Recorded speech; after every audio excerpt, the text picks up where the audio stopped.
হাওড়া মেট্রোতে চাপতে যাচ্ছি প্রথমবার, যেটি আমাদের গঙ্গা নদীর নিচ দিয়ে চলে গিয়েছে।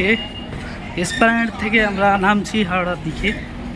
তো দেখতেই পাচ্ছেন কত সুন্দর, পরিষ্কার পরিচ্ছন্ন এবং ফাঁকাও রয়েছে। যতটা ভিড় হওয়ার মনে করেছিলাম ভিড় হওয়ার কথা, ততটা ভিড় নেই, একদমই পরিষ্কার এবং সুন্দর।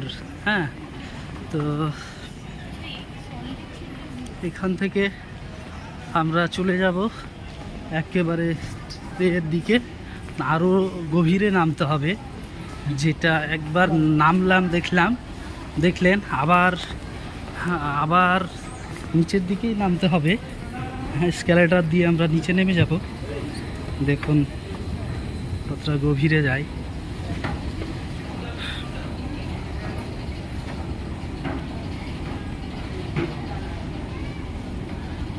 হাওড়া ময়দানের দিকে, সল্টলেক সেক্টর 5-এর দিকে দুটো অ্যারো রয়েছে। আমরা যাব হাওড়া ময়দানের দিকে।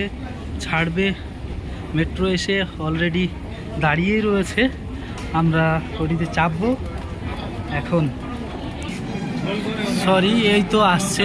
এর আগে ভুল বলেছিলাম, আমি মনে করেছিল এই ব্যারিকাডটা দেখে মনে হয় ভেতরে ট্রেন দাঁড়িয়ে আছে, কিন্তু আদৌ না, সবে ট্রেনটা ঢুকছে। আর প্যাসেঞ্জারের এখানে দেখছি তো বেশ ভালোই ভিড় রয়েছে, আর আমরা সেটাই দেখতে চলেছি।